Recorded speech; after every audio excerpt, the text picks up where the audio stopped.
This video is brought to you by MoviePalette.com and enter ROOM15 for 15% off of your palette.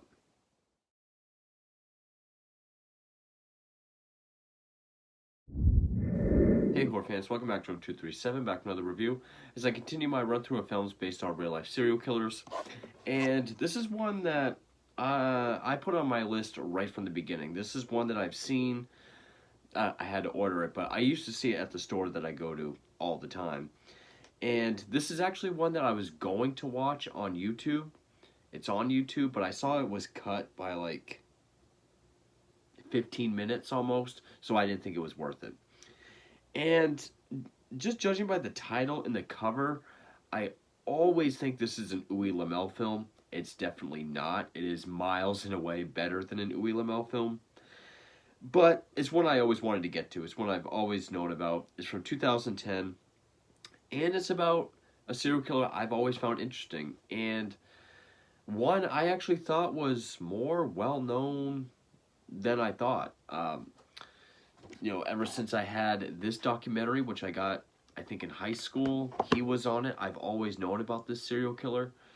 But unless you have like a super comprehensive encyclopedia like this, I was actually surprised to see how many books I have don't talk about him, what very few do. It's actually a very common moniker that he has. It is Freeway Killer. Not even the Freeway Killer, just Freeway Killer. And every time I see this cover, I think that's Danny McBride, even though I know it's not. Now, of course, the Freeway Killer has been given to at least 3 notorious killers. Patrick Kearney, Randy Kraft, and William Bonin. Though Kearney's also known as the Trash Bag Killer, Kraft's also known as the Scorecard Killer. William Bonin, I think, is the one that is most commonly associated with the moniker Freeway Killer.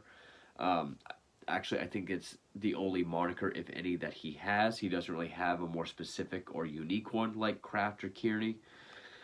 But the similar victim profile, actually, his story is very close to that of Candyman Dean Corll.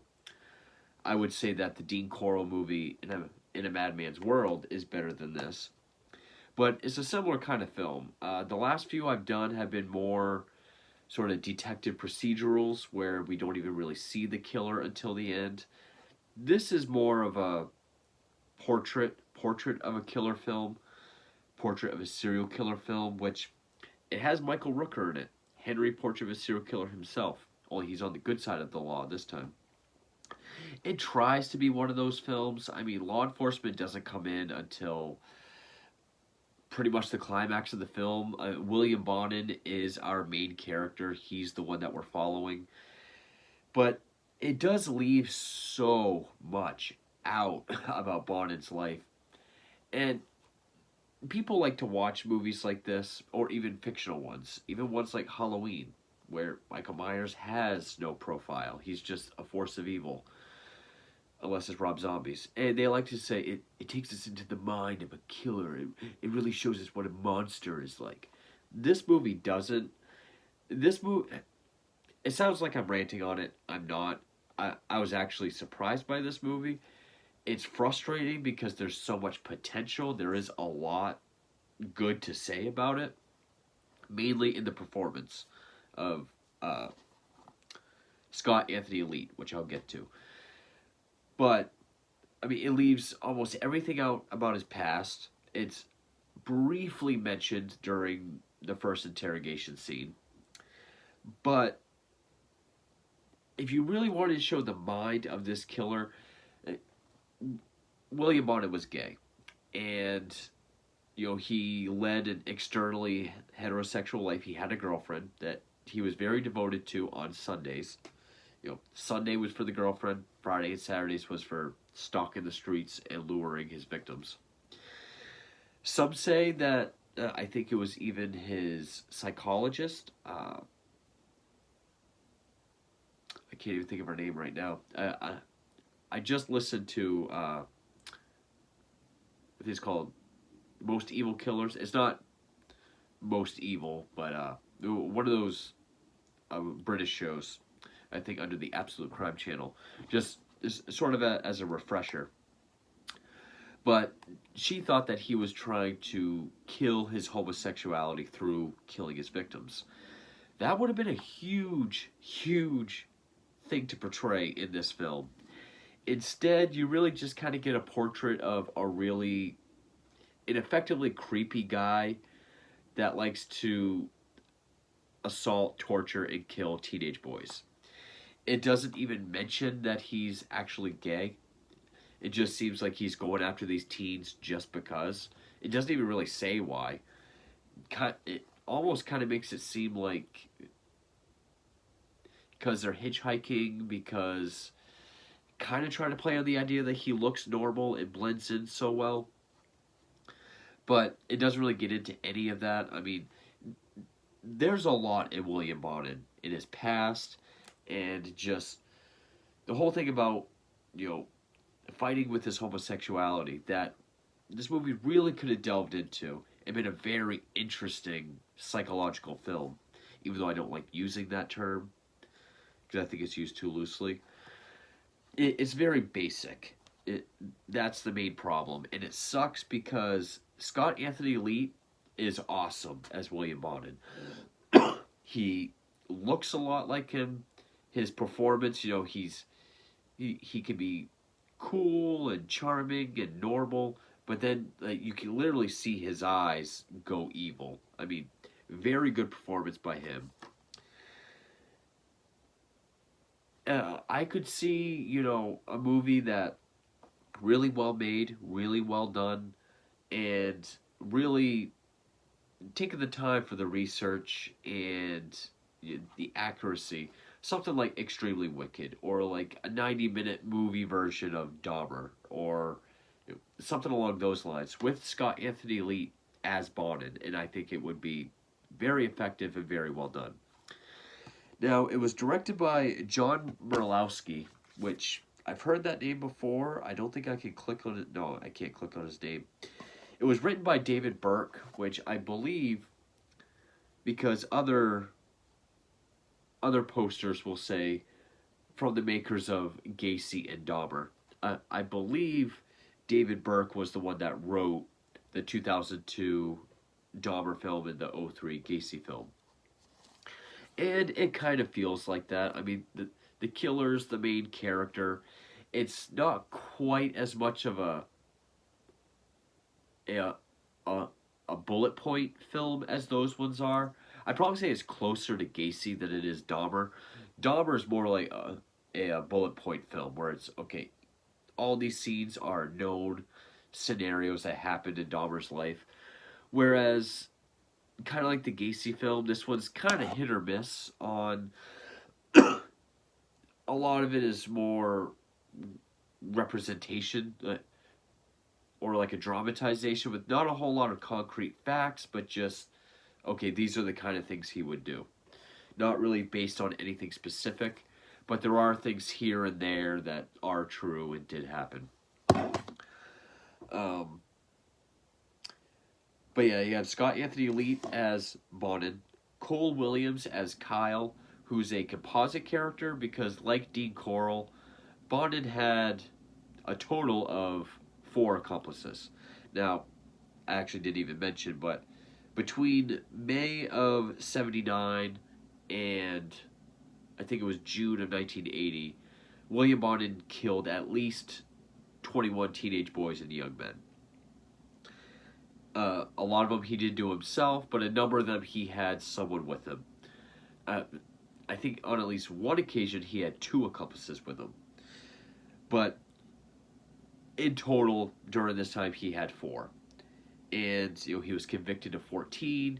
He's believed to have killed upwards between 36 and 40. But they do know at least 21 or 22. I think 2 of them are still John Does. But Cole Williams plays Kyle Peterson, who's a composite character. He's a blend of the 2 accomplices, James Monroe and Gregory Miley. Dusty Sorg plays Vernon Butts. That is his real name. Vernon Butts is the one that was mostly involved with Bonden's kills. He was involved in at least 10, I believe. Uh, Two of the John Does, and then I think 8 other ones. But yeah, that was his real name, Vernon Butts. And then there was a guy named William Pugh, who was involved in 1. He confessed to 2. We know he did 1. It shows that in here.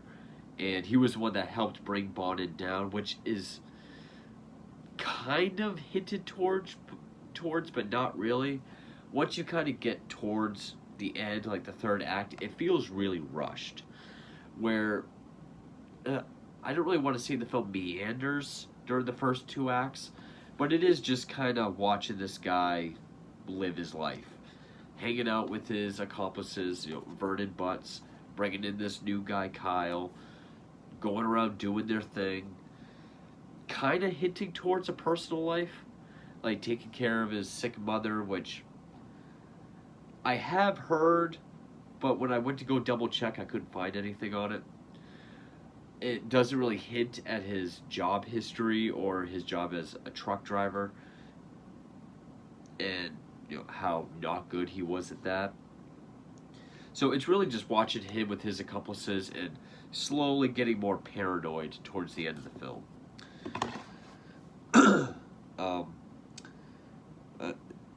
Debin Ayer, Eileen Dietz, and of course Michael Rooker. Which Rooker is fantastic in everything he's in. Every time he comes up in a film, he's always a blast to see.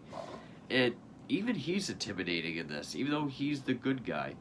And the guy he plays is his real name, Homicide Sergeant John St. John.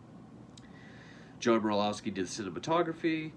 Eric Goddell did the music. And it was put up by Image Entertainment, which is now known as RLJ, I think it is. I should know that RLJE, which is one of my favorite companies. And put out February 16th, 2010, which is literally a week to the day of the 14th anniversary of Bonden's execution.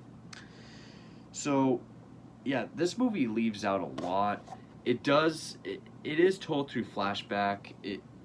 It does have sort of a bookend where it opens up. He's already been caught.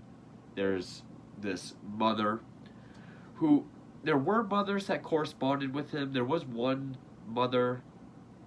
There was a victim named Sean King, who his mother wrote to him in prison begging to give the location of her son's body. I don't think she's based on her because they mentioned that story, which is, he agreed, but not to ease her pain. It was because where the boy's body was buried, it was far away, so he knew he'd get a cheeseburger out of it. So I don't think she's really based on that mother, but there was another mother where he killed 2 brothers at 2 separate times, I do believe. And I believe her mother was active in a lot of stuff.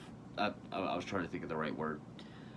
I think she's just supposed to be like a representative of all the mothers of his victims, which her son is named Sean in the movie, and yeah, they did have a victim named Sean King, but I don't think she's specifically based on his mother. Again, I think she's just a representative character.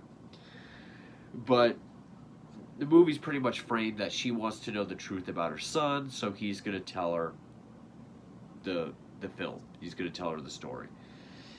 But it's not really a story. It just kind of plunges us, us into the midst of his killing spree. Like, after that, it shows 2 guys hitchhiking. Bonden picks them up. They're smoking weed while driving. Well, they're pulled over. They're smoking weed. He hits the passenger with a tire iron, drags him to the back of the van, and then we find out the other hitchhiker is Vernon Butts, and this is a ruse that they do. Um, it's not really a violent movie. There's not a whole lot of deaths. A lot of them are more so implied.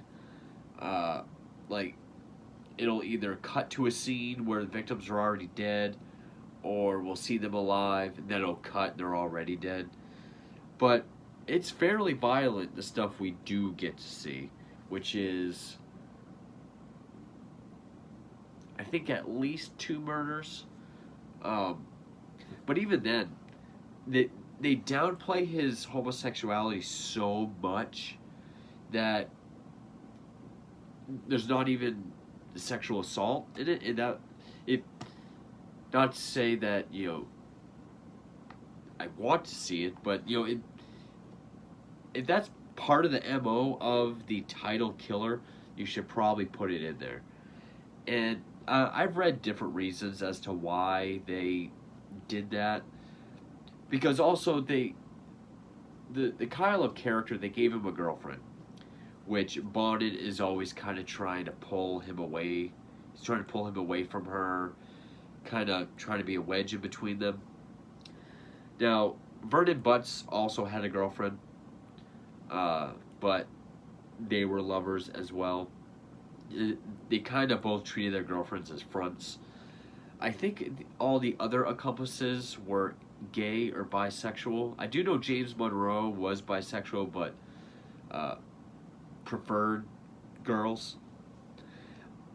I've I've heard some people say that it was just a way to make the film more appealing to heterosexual audiences, reach a wider audience, I guess, which I would have cared. I mean, I'm more about accuracy. I don't care if the killer's gay. If part of his MO is that he sexually assaults men, then that's got to be part of the film. Especially if the killer is conflicted or fighting with it, and that's a big part of his psychology. That would have been a very interesting aspect. So yes, there's a lot that they leave out. Yeah, and then once we get to the surveillance, like during the climax, it pretty much steamrolls right to the end. Um, I did watch the bonus featurette, Freeway Killer Captured, where they do say some of the lines in the interrogation scene is verbatim from transcripts and files that they've read, which is true. I have read some of the quotes. They're not really said by the right people, but there's a line by Michael Rooker where he calls Bond the poster child or the poster boy for being the guinea pig to be the first California inmate to be executed by lethal injection. That was said about him. He was called the poster boy, but it was by Pete Wilson, I think his name is, then governor of California. It's in my notes in case I messed his name up. But also there's a scene where when he's first bringing Kyle in, he brings him to Vernon's house, and they show him these Polaroids of strangled, dead bodies. I know some of those pictures are authentic, real dead body pictures. I don't know if they're from their victims. I doubt it. I would say that's fairly tasteless, but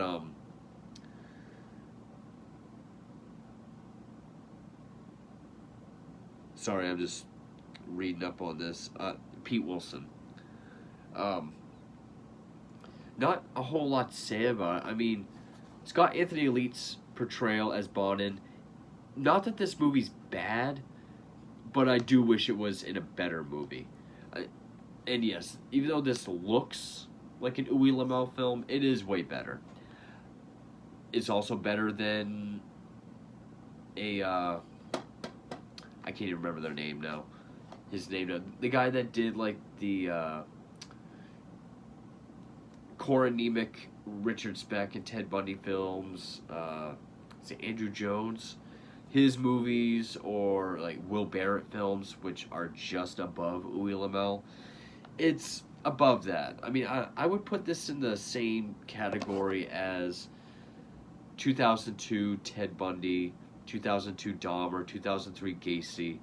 I would say those are all better movies, but this is one of those performances that it's not Oscar caliber, but he really works as William Bonin.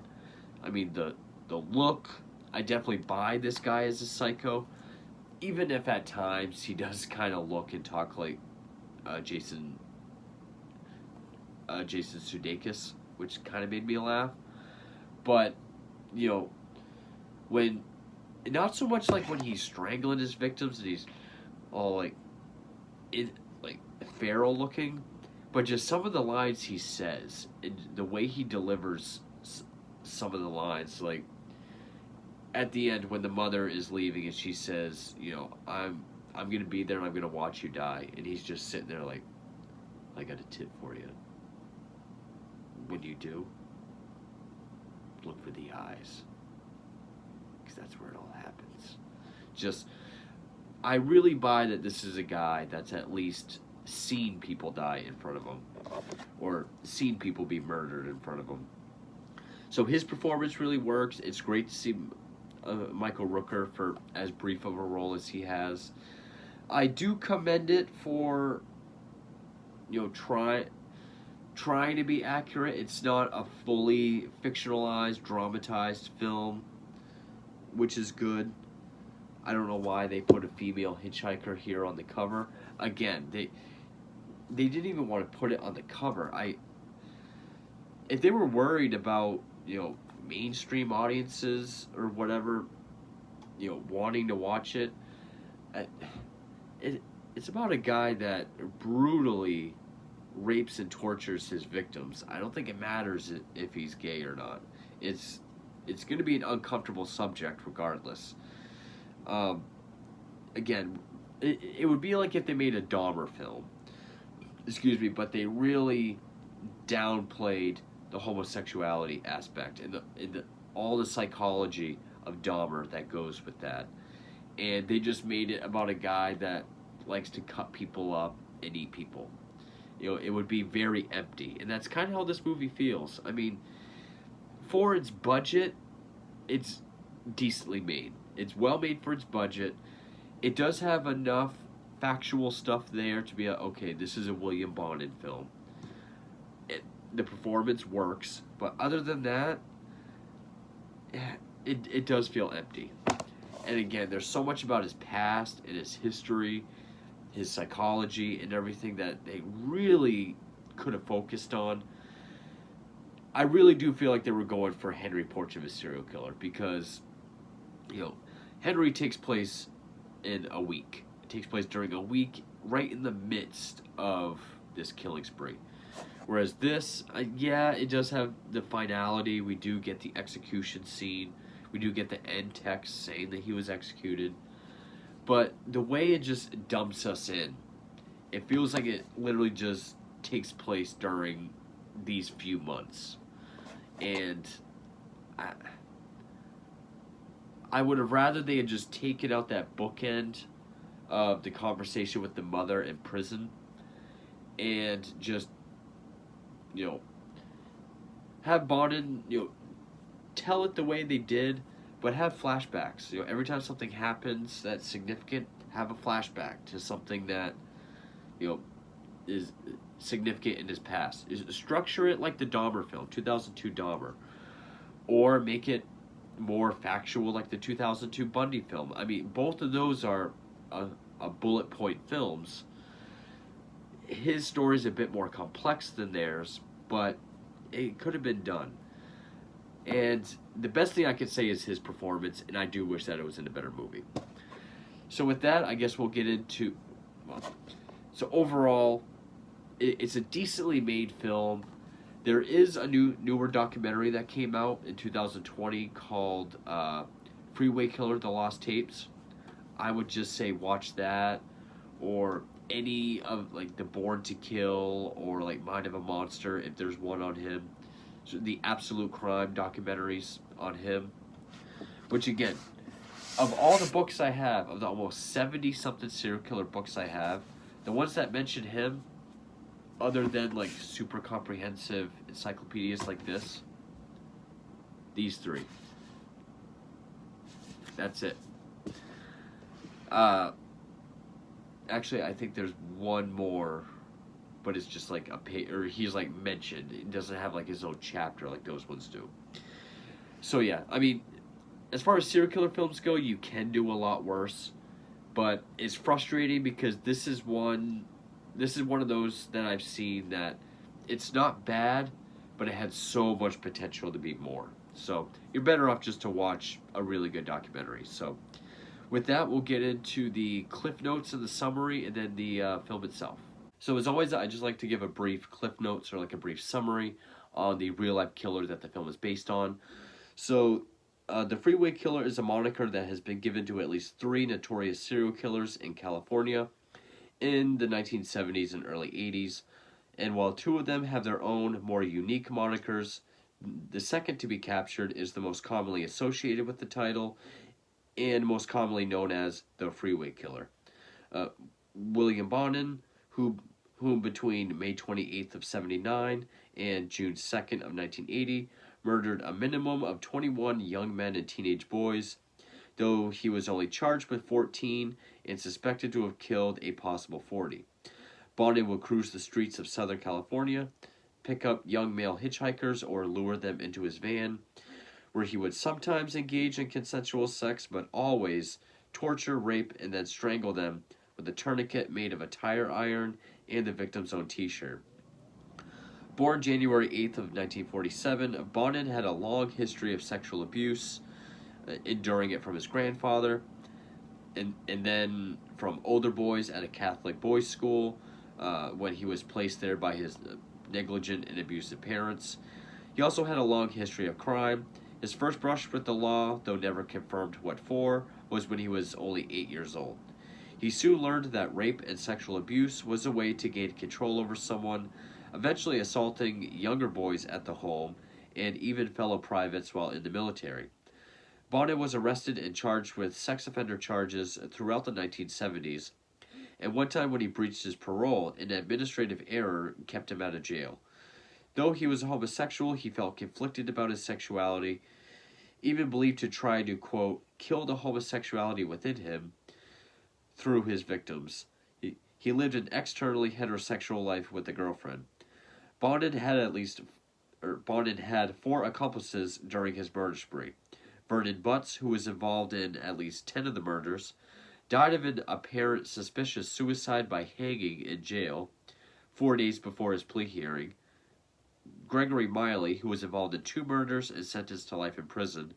James Monroe, who aided Bonin in his final victim and was given 15 years to life and is still serving. Finally, William Pugh, who helped officers arrest Bonin as the Freeway Killer. He is known to be involved in 1 murder, though he confessed to 2 and was given 6 years. William Bonin was the first California inmate to be put to death by lethal injection. He was executed February 23rd, 1996. His methods of torture are among some of the most gruesome, using many instruments including an ice pick through the ear, hydrochloric acid poured into the mouth, and even biting a penis until it tore, along with violently raping his victims with foreign objects. His gruesome methods, his victim profile, and using young accomplices is reminiscent of the Candyman murderer Dean Corll. And so now we get into the film itself, which opens up with various shots of the street or the freeway. With as it fades in and out, we see like a leg or like a hand, showing that a body's been dumped by the freeway. Which, of course, that's where he dumped a majority of his bodies. Shows Bonin in prison with a woman named Ruth, a mother of one of his victims, who helps write to the governor in exchange for telling her about her son. Again, I think she's just a symbolic character or like a representative character of all the mothers. But what he tells her is what we see as a film. He's telling her the story. So we jump back to sometime in 1979. There's no dates or anything in this film. Bonin picks up 2 male hitchhikers. Turns out one is his friend Vernon. This is a ruse that they use to pick up young men. True, Vernon Butts was a young acquaintance of Bonin's who helped in at least 10 freeway murders. Shows him driving a van that was his vehicle, only in real life it was a Ford Econoline. In the film, it's a Chevy. Bonded hits the youth with a tire iron and then strangles him with a tire iron and a shirt tourniquet, which that was his main MO. They say that his name is Stephen, which there was a Stephen Wood that he killed, but he killed him alone, and Stephen Wells was his last victim, but he killed him with James Monroe and Vernon Butts, so he's probably not based on anyone specific. Bonded picks up a young man named Kyle. He's going to be a victim, but then he starts talking to him and I guess feels that he could bring him into the world of murder. He's a composite character based on Gregory Miley and James Monroe. Though I don't think either had a girlfriend that he did. I think that's one of the major creative liberties of the film. And Bonded trying to keep him from the girlfriend. Though Monroe was bisexual and preferred women, Butts also had a girlfriend. Miley lived with his mother, as Kyle does in the film. Hints at neglect slightly, which I guess Miley was also severely subjected to. Though Miley had an IQ of 56 and Monroe of 80, Kyle was not portrayed that way. Shows Vern as an occultist and a magician. True. He was. He would often do magic gigs to help support his drug habit. And he would often be seen dressed as like Darth Vader or playing Dungeons and Dragons or playing with tarot cards, which the film shows as well. The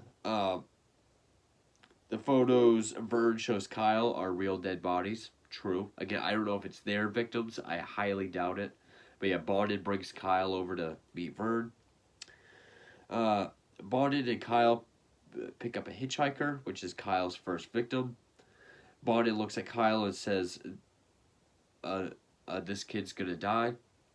Which, possibly based on the murder of Charles Miranda, which was Gregory Miley's first victim.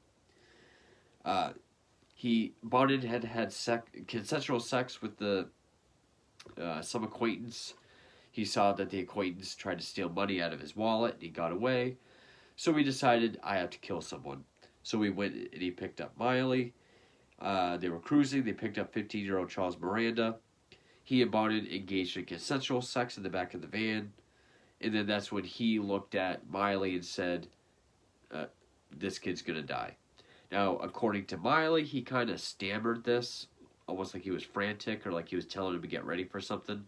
Whereas in the movie, he's kind of like, this kid's going to die. Again, great performance by Scott Anthony Lee.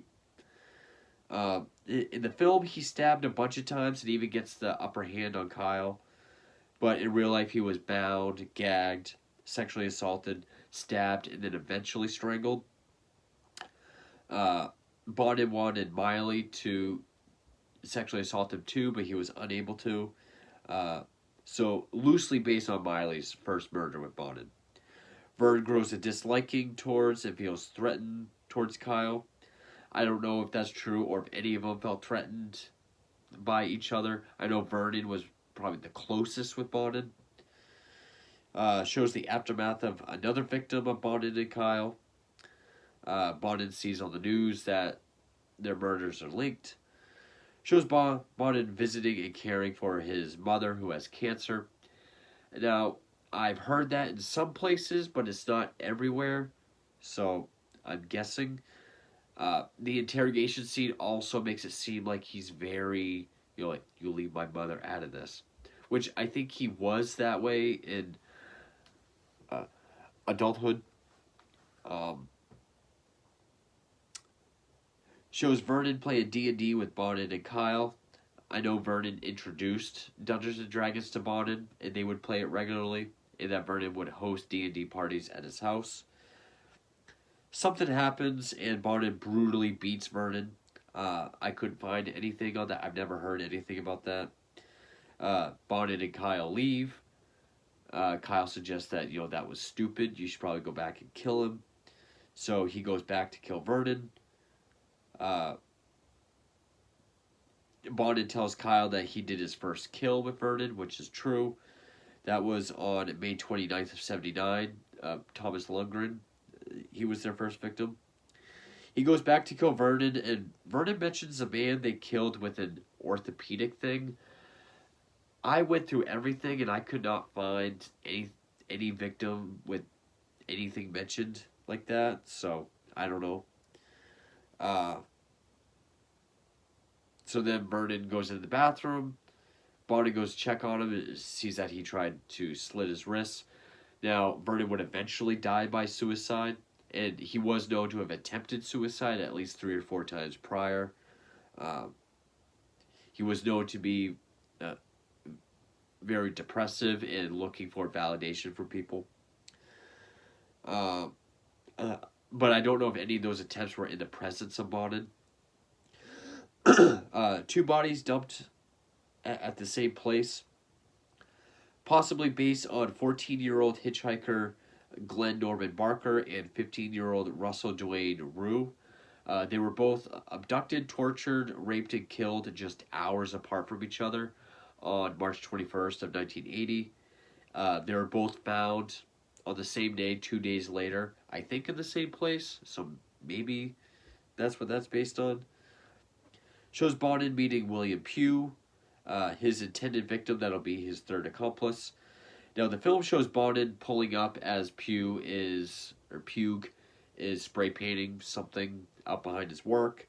He pretends to be a cop, see his ID. He brings him back to his house. And then he says, I gotta go out for a minute.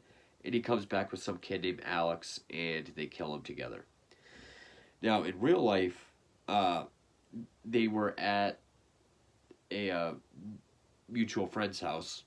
They were leaving. He offered Pugh a ride.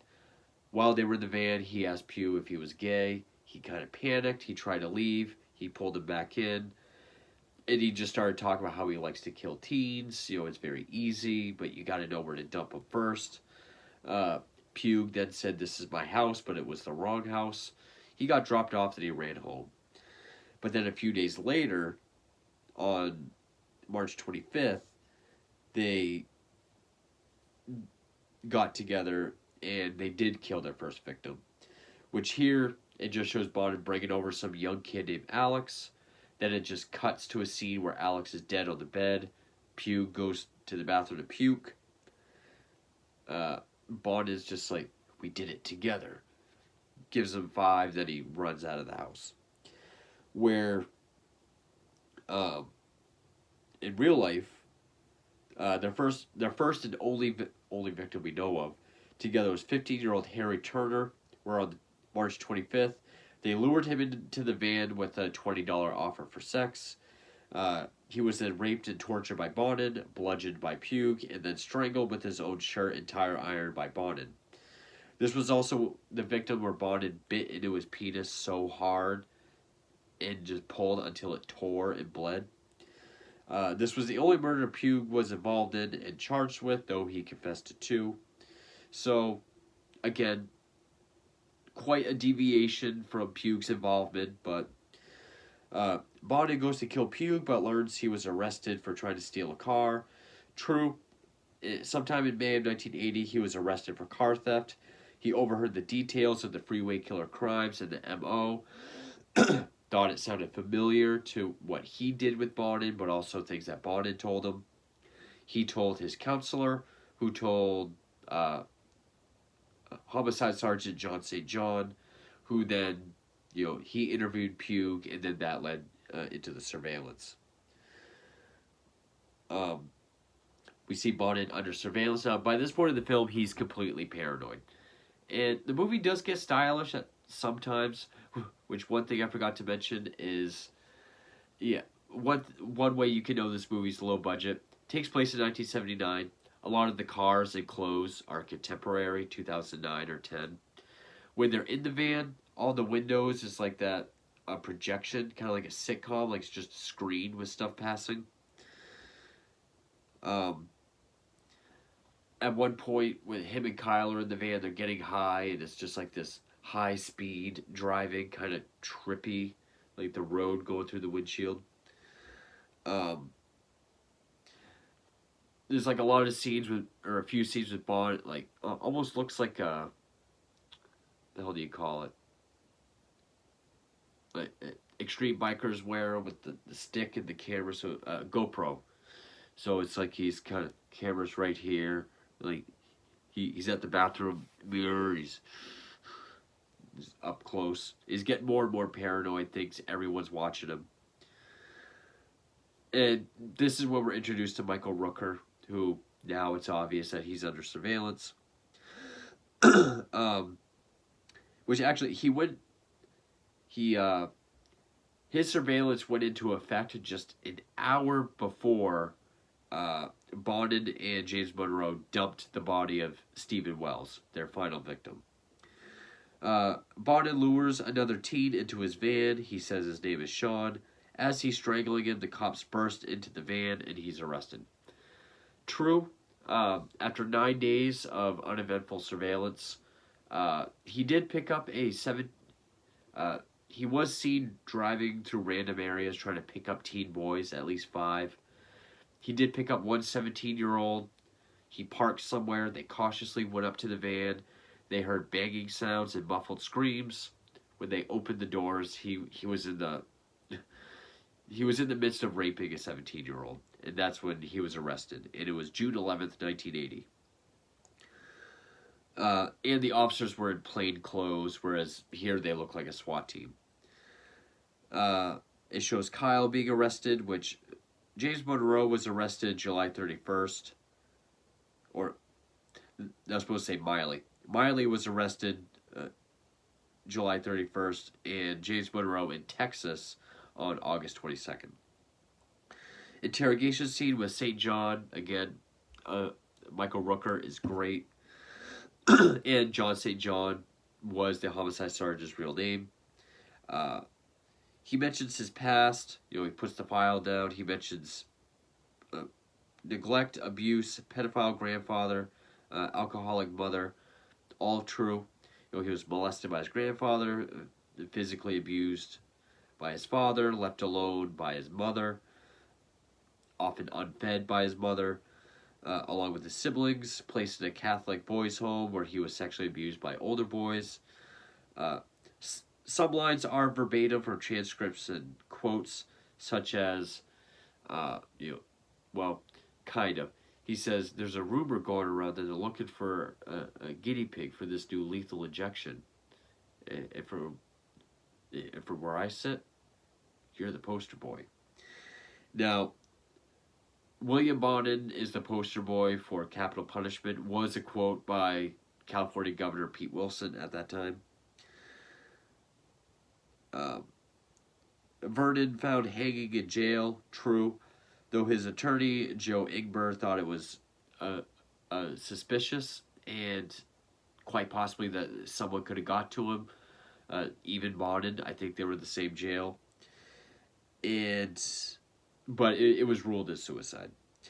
Bonin gets taken out for burgers in turn for confession and takes them to where this other body is. True. Sean King's mother wrote him a letter begging to know where the body was of her son. He knew that where it was in San Bernardino, it was far away. They were going to have to feed him. He was dying for a hamburger, so he knew he'd get one. And he wanted everyone to know, I'm not doing this to ease her pain. I'm doing it because I knew I'd get a cheeseburger out of it.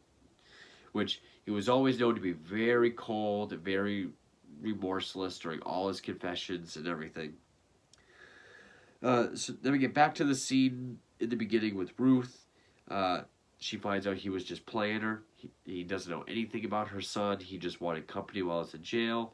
Then as she goes to leave, he starts describing her son. She starts to listen. He says something that makes her know he's lying. His last words were, "Sorry, Mom, sorry." He's like, he never called me Mom. I always had him call me Ruth. Kind of thin, but say I don't know anything about your son. They all blend together, which I have read that quote from Bond. It's something to the effect of how, there's so many that they all blend together. So then it just shows it being executed by lethal injection, which was February 23rd, 96 in San Quentin. And then end text. In 1996, William Bonney became the first person to die by lethal injection in the state of California. True. No family or friends came forward for the remains. I believe that's true. I know none of them witnessed the execution. His ashes were scattered at sea along with other unclaimed individuals. I believe that to be true as well. That's 2010's Freeway Killer. So, I mean, from everything I've said, there is a lot of truth to this film. There is some fact in there, which makes it all the more frustrating that, it's only 88 minutes. I mean, they probably could have tacked on another 20 minutes. 108 minutes isn't that long, especially if it's compelling enough to really show his past, get into the psychology of the external heterosexual life, the conflicting homosexual life, and the drive to kill. Whereas this just, it kind of hints that whenever he gets stressed out or things aren't going well, he has to go out for a kill. It does show that, but the movie it doesn't address his homosexuality at all. It leaves out sexual assault of his victims, which could be seen as tasteful, but where that's such the main thing of his MO, you would think would have to have it. And the performance and the look of Scott Anthony Elite is so, I don't really want to say spot on, but it is close. That, if this was a movie more like Extremely Wicked, or even to a lesser extent, the 2002 Bundy film, which is actually fairly accurate, or even a TV movie, less violent, less graphic, a 3-hour TV movie with him as Bondin, that's what we should have had. Now, again, this is not a terrible movie. It's not bad. It's still miles and away better than an Uwe Lamel film. But pretty much a lot of the interesting stuff, a lot of what really makes Bondin very interesting is left out. And it feels less of an actual portrait of William Bondin and more of just a portrait of a guy who likes to kill teenagers because he knows how to lure them. So yeah, when it comes to serial killer movies, you can do a lot worse, but it's still decently made for its budget. I do have a few more coming. I did pick up a few others today that I didn't plan on buying, but I found them for cheap. I'm not sure what order I'll do them in. At some point, I'll get to at least 2 Christmas movies that I have planned. But yeah, so hopefully those other ones will come in soon, and stay tuned for those, and thank you for watching.